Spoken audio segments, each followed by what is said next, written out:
I mean, it's a just bad situation that... Nor the YouTube video, both just miraculously didn't get recorded. I'm no longer believing the things I'm saying. I feel like I am now lying to the public when I cover these things. Life is too short to work with people who are... Attorneys for the actress are revealing that they've hired former CIA Deputy Chief of Staff Nick Shapiro. And we have obtained the audio of hotshot Ari Emanuel of WME.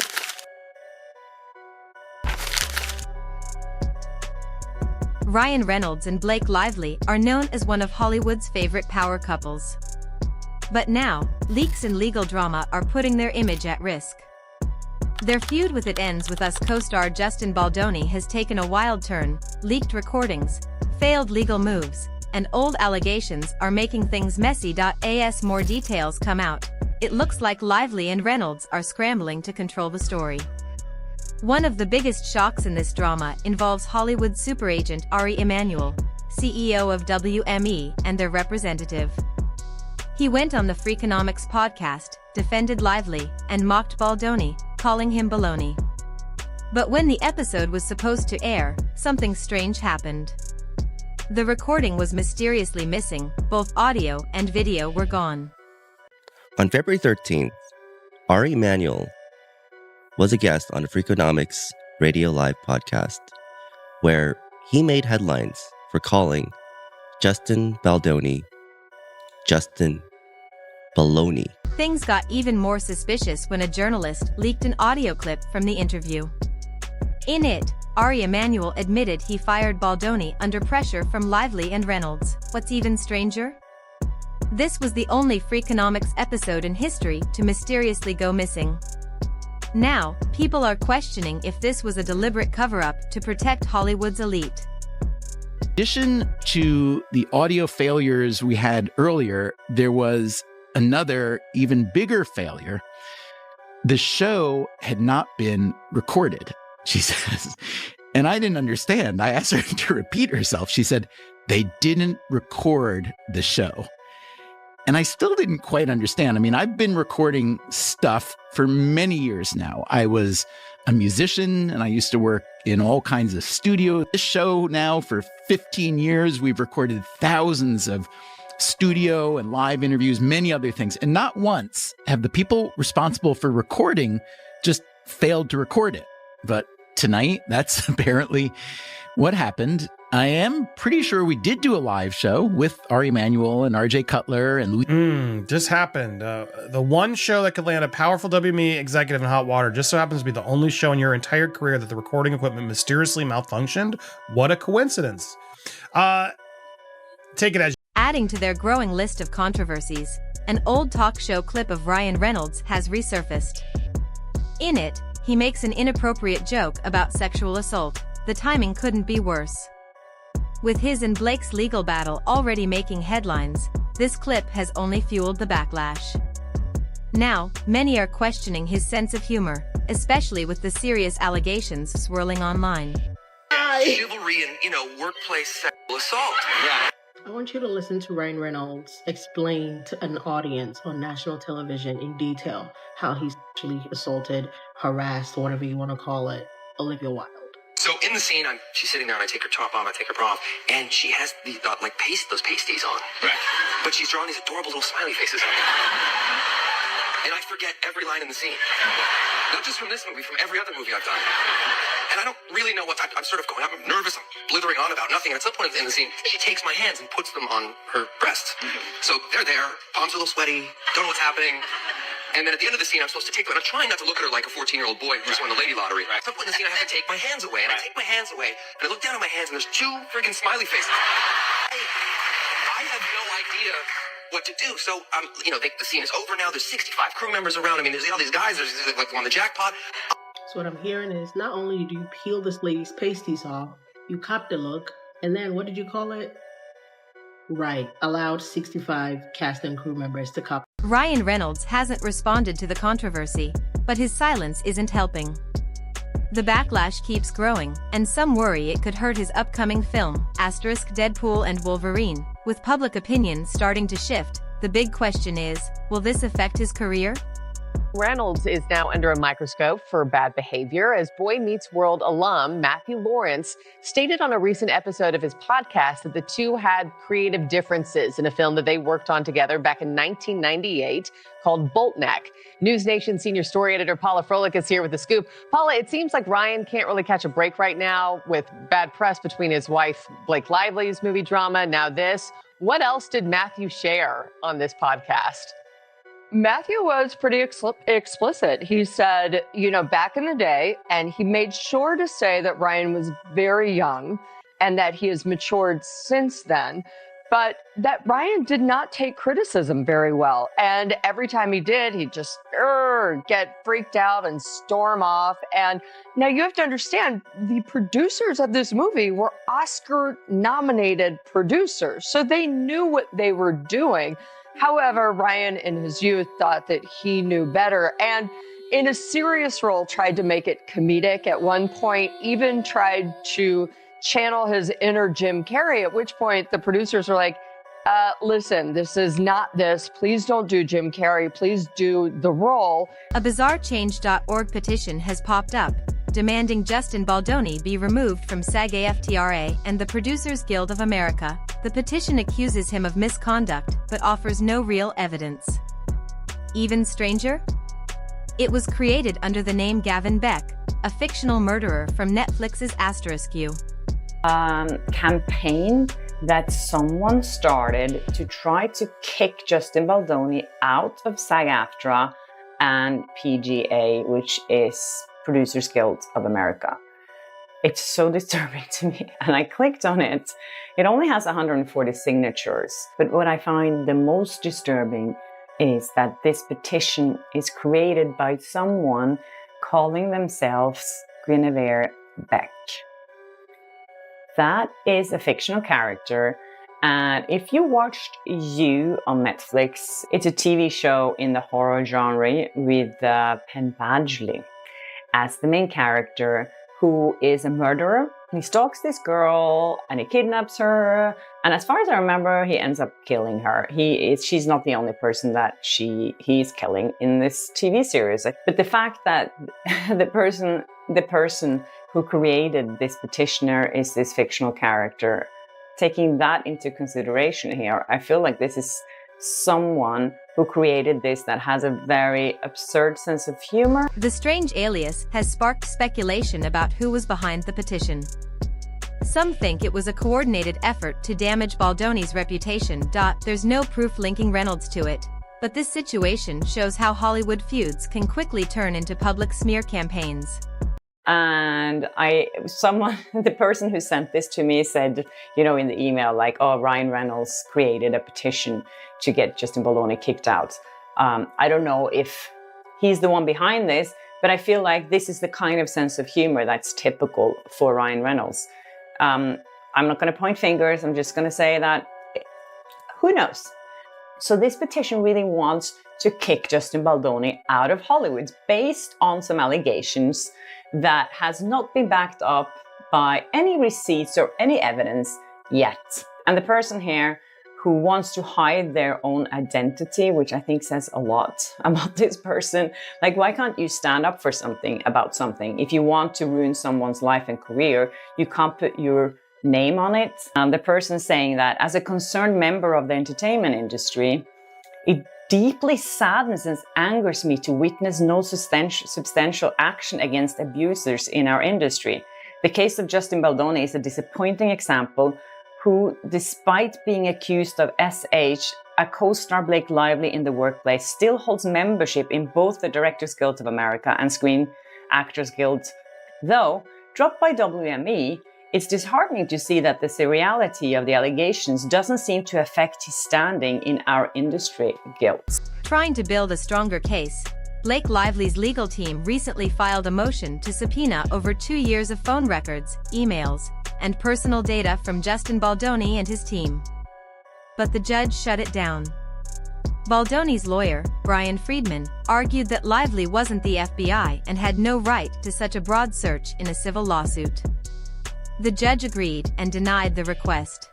Anyways, this morning, the news broke also that Blake Lively, who wanted to subpoena everyone on Justin Baldoni's team, basically 2.5 years back of phone records and emails and everything that was denied by the judge, which is a good thing, you know, as Brian Friedman, Justin Baldoni's lawyer, kept saying in the media, like, Blake Lively is not the FBI, and this is not a criminal case. So yeah, so he denied that. So now they're going to try again probably and but they need to like narrow it down. I don't see any reason why they should have 2.5 years worth of records from everyone, from like dentist appointments to, you know, doctors to shrinks, you know, all these things that they, you know, had nothing to do with this. And as they're saying themselves in the lawsuits, this alleged smear campaign didn't start until this summer. So why do they have to look back 2.5 years? Legal experts say this ruling is a major blow to Lively's case. It suggests the court isn't fully convinced by her claims without solid evidence. This denial raises a big question. Was Lively's team overstepping to build a case against Baldoni?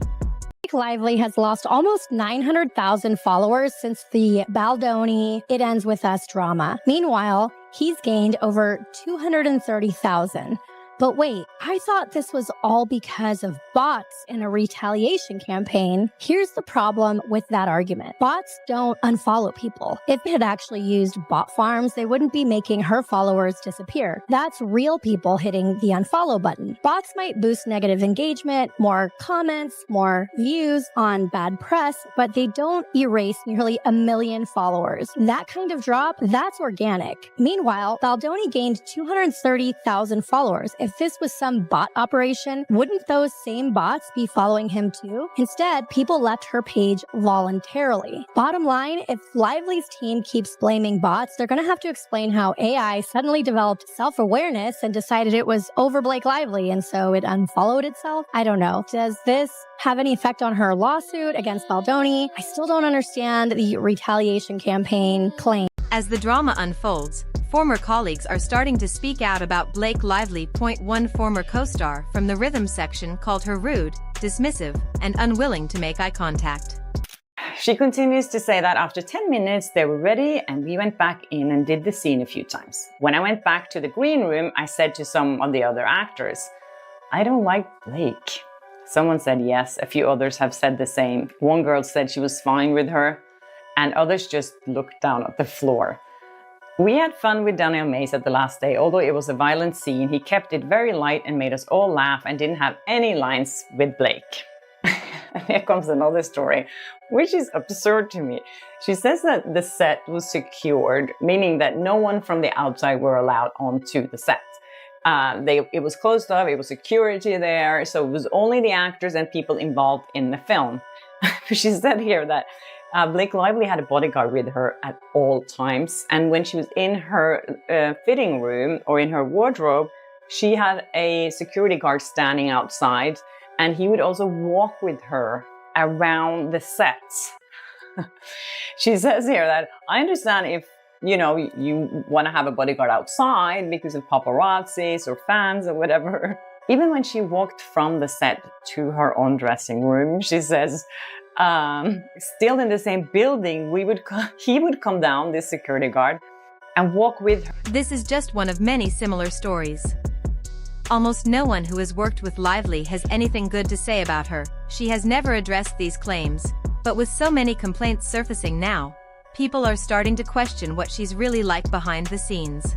I think I'm just brunette because of the books. And everyone knows blondes are nicer anyway.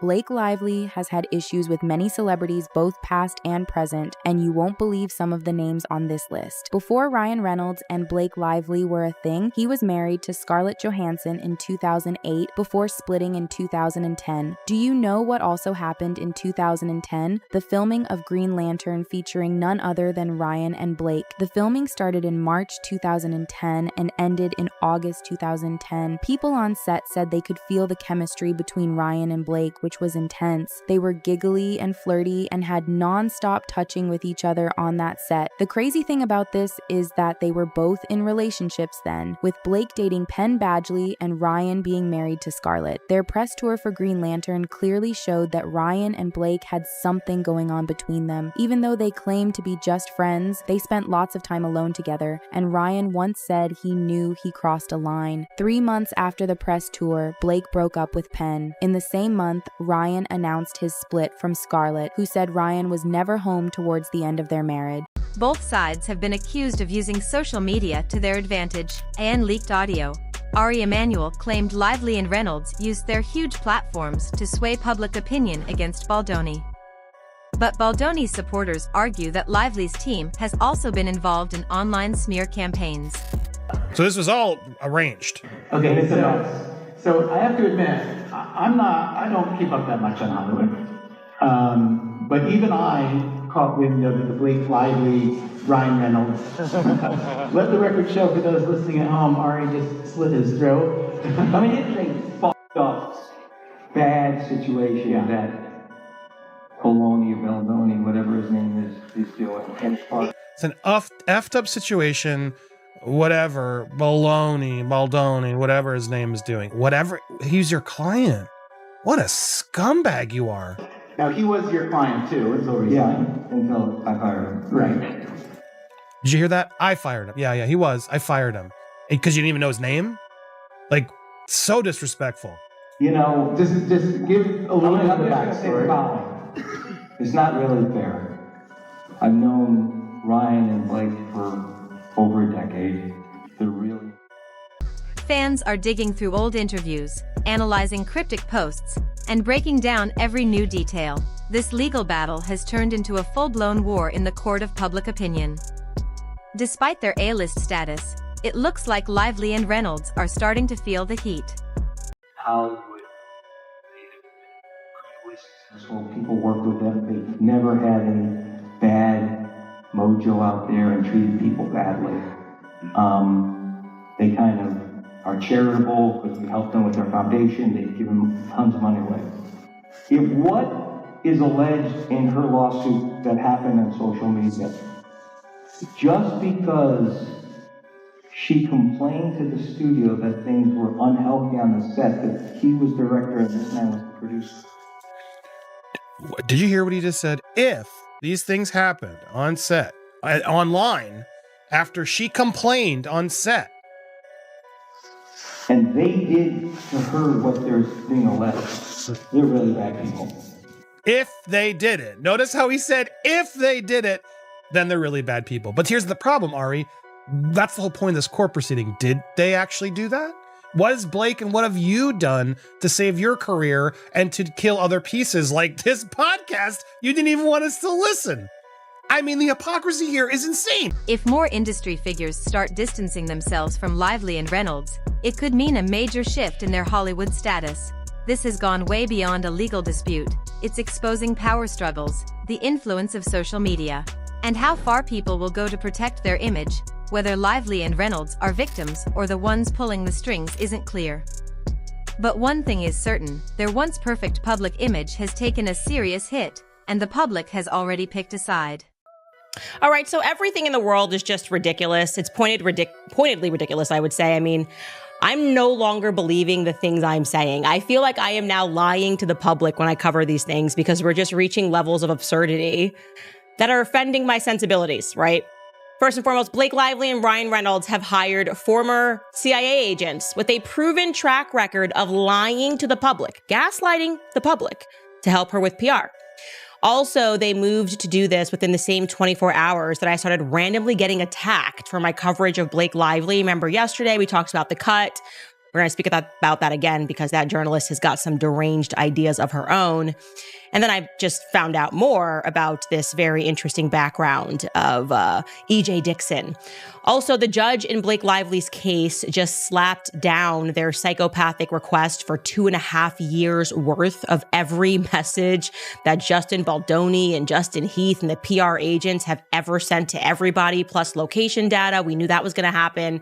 And we have obtained the audio of hotshot Ari Emanuel of WME, who describes himself as ride or die for the couple. With new leaks and allegations still coming out, this controversy isn't going away anytime soon. Lively and Reynolds have stayed silent so far, but with the pressure building, it seems only a matter of time before they're forced to respond. Mediator was just assigned to Blake Lively and Justin Baldoni's nasty legal battle. Life is too short to work with people who are. You'll remember Justin accused his co-star and Ryan Reynolds of trying to steal the movie from him. Now, a resurfaced video seems to support that claim. Listen to what Blake said 2 years ago at the Forbes Power Women Summit. I don't want to just be an actor. I want to have more authorship. And sometimes I had directors or producers or writers who would welcome that and invite that. And sometimes I would have people who really resented that. For them, sometimes that might have felt like a rug pull. All right, cut. I absolutely think this case will settle. The most important thing to both of these celebrities is their brand, is their name, is their ability to work. And litigation does not help that. Will they regain control of the narrative, or is this just the beginning of their downfall? What started as a co-star dispute has spiraled into one of Hollywood's biggest scandals. Leaked recordings, failed legal moves, and growing backlash have put Blake Lively and Ryan Reynolds in a tough spot. Their public image is shaken, and their industry status may never recover. One thing is certain: this story is far from over. Will the truth come out, or are even bigger bombshells on the way? Only time will tell.